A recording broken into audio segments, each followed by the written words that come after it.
Michaela Strachan has opened up about her emotional journey through her breast cancer battle and the apprehension she feels as she prepares to compete on Dancing on Ice next week.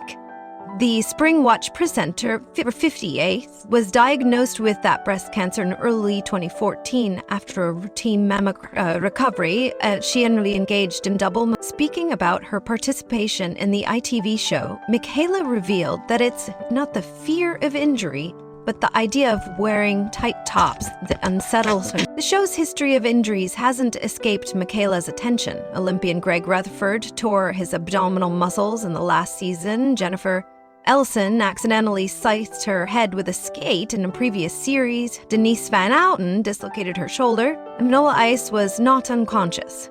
Even professional skaters partnering celebrities have been injured.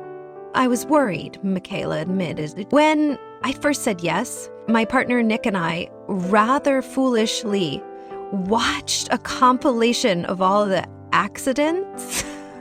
When asked if she ever considered backing out, Michaela was honest. I did think hard about it. I'm 58 years old. I'm lucky to be fit and healthy, especially having had a cancer scare. My soul food is hiking, and she even asked about accidents during her. Then I did fall, and I didn't hurt myself. I thought, right, it's fine. Obviously, some people do get hurt. Her son, Ollie, who was educated in South Africa, is now studying at Loughborough University. It's worked incredibly well. Michaela also has 3 grown-up stepchildren, but we're empty nest. I feel sorry for Nick being on his own, although my stepson and his fiancée, who's pregnant, have moved back. During her training sessions, Michaela spends most of her time with Scottish skater Mark Henry, her partner for the show. He's the nicest man on ice. Marco said this would be his last series, so I want it to be a happy time. Pushing Thea tried a musical walk into my pitch and when asked if she considered herself naturally daring, Michaela reflected, I probably was when I think about what I've done in my life. Trained in musical theater, she got her first break on Saturday morning kids TV in the 1980s and later crossed The Hitman and Her with Pete Waterman, introducing acts to hit world life. I've fed sharks underwater in a chainmail suit. I've done cage diving, and I've taken on things others wouldn't have. But as you age, you sit in your comfort zone. It's good to push myself like this. Her close friends aren't entirely convinced, though. Every time I phone Chris Packard asks, are you calling from A&E? Never kid added. He always lays us to remember. The unpredictable nature of live TV has prepared Michaela for some of the challenges of dancing on ice. The audience finds it hilarious when we go wrong on Winter Watch.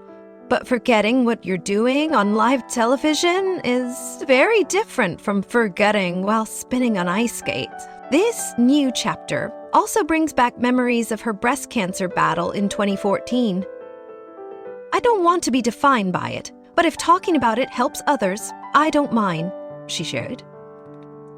After receiving the diagnosis, Michaela quickly began treatment, which included the difficult decision to have a double mastectomy. Looking back, it feels brutal to remove a woman's breasts or Pulker's cancer. I hope in the future treatments are less invasive. It's the hell of a thing to take a woman's boobs off. Michael Rosado. I'm hormone. Added an endorphin rush right now. Sakayla added, most days I've also done yoga or Pilates, and I've joined a spa where I swim and sit in the sauna or steam room, which helps. The first few weeks of working with Mark, everything hurt. When people call me a cancer survivor, it jars. I forget I had it. It's an amazing position to be in. Sadly, Michaela was reminded of cancer's devastating impact last year when her close friend and former Springwatch producer, Lucy Bowden, passed away. They caught her cancer early, but it came back. Lucy's funeral was for the week before I took public pilgrimage. I was grieving the death of one of my closest. During the journey along the North Wales Pilgrim's Way, Michaela was invited to write Lucy's name on a stone and leave it on a beach in contemplation. I wasn't sure how comfortable I felt having bought a motion film. I'm usually in control, but the camera on you, You saw it. Despite leaving home, Michaela has completed a challenge. Doing this has made me feel 20 years younger. I'm not sitting at home wondering what to do next. I'm doing something for myself, and it's brought me real joy.